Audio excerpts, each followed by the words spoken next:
Pronto. Bem, eu vou revelar, contar a história, um pouco da história do Fu Chi Kung Fu. Na China Antiga, que foi praticamente devastada pelos mongóis e pelos Mings, por causa da sua riqueza de pedras preciosas, persas, porcelanas, os mongóis e os Mings tentaram invadir e dominar a China. Existindo naquela época apenas os soldados do imperador. Esses soldados não sabiam a prática marcial que nós conhecemos hoje como Kung Fu. Eles apenas detinham técnicas de uso de facão, lança e alguns utilizavam bastões. Com a chegada de Bodhidharma no templo Shaolin mais tarde, que ele conseguiu codificar todas as técnicas que nós conhecemos hoje, baseadas no movimento dos animais, criando e assim difundindo muito mais o Kung Fu. Mas antes disso, era necessário uma grande estrutura militar, uma grande estrutura bélica, para combater os Mings, que eram homens muito fortes, muito aguerridos. A gente pode comparar os Mings e os mongóis hoje como os bárbaros, os conas da vida.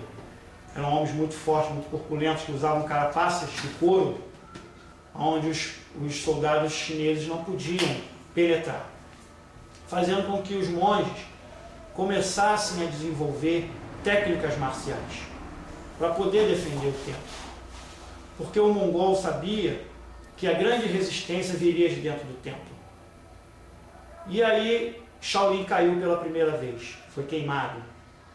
A água do seu poço foi envenenada e os portões foram abertos. Shaolin caiu, foi queimado e destruído. Um dos monges, cansado de ver seus irmãos marciais e seu povo sofrer por tanta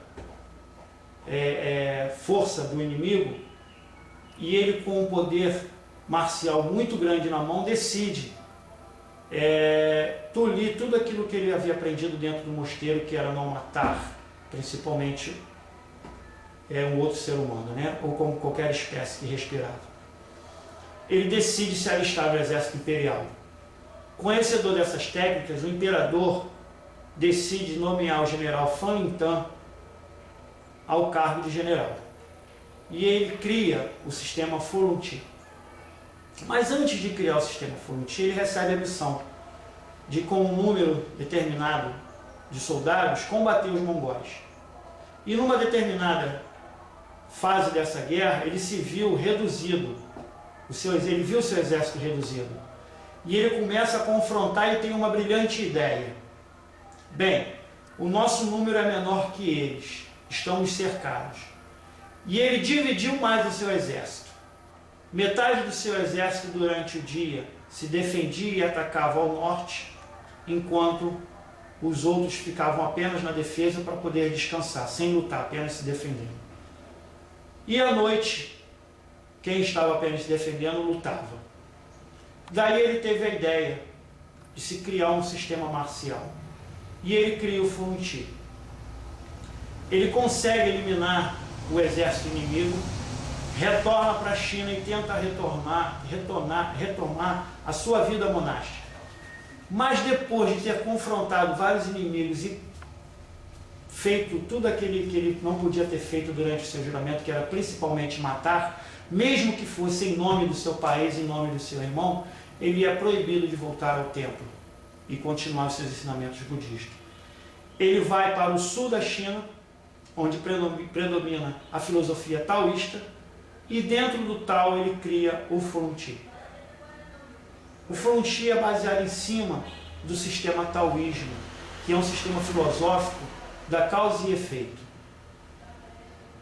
Todas as formas do Fu Chi começam de frente para o mais graduado e se encerra sempre de costas para o mais graduado, isso simbolizando a matéria do general Fan Lintan. A grande ideia que ele teve de confrontar o norte e depois ao sul. Por isso as formas do Fu Chi terminam dessa forma. Esse sistema foi criado em 1103 depois de Cristo, e um dos grandes estilos que mais contribuíram pela liberdade da China. O chinês não tinha o hábito de escrever, fazer anotações como os nossos irmãos japoneses têm esse hábito de documentar a história. Então, muitas das histórias que nós sabemos de grandes mestres, de grandes estilos, se perderam com o tempo. Com o passar do tempo, esse estilo chegou ao Brasil em 1958. Isso, em 1958 esse sistema veio para o nosso país, trazido pelo mestre Lu Shangyu, em 1958 para a construção do Brasil. Ele era topógrafo, fotógrafo e acupunturista. E ele decide, após a construção de Brasília, vir para o Rio de Janeiro e montar uma clínica, onde ele veio conhecer uma grande pessoa, que era o mestre Santana, que já treinava artes marciais na época, era graduado em, acho que faixa roxa em Karatê, e de frente do mestre Lu Shangyu, ele conhece o Fu Manchu e decide, pede ao grande mestre que ensinasse esse estilo de Kung Fu. O mestre Santana vem a aprender, ser um dos únicos, na época, um dos alunos do mestre que conseguiu chegar até o final do treinamento, se formando professor e mais tarde mestre. Do nosso mestre Lu Shangyu a gente não sabe o que aconteceu, né, se perde na história também. O mestre Santana se graduou em 1970, 1976 ele funda o Centro de Artes Marciais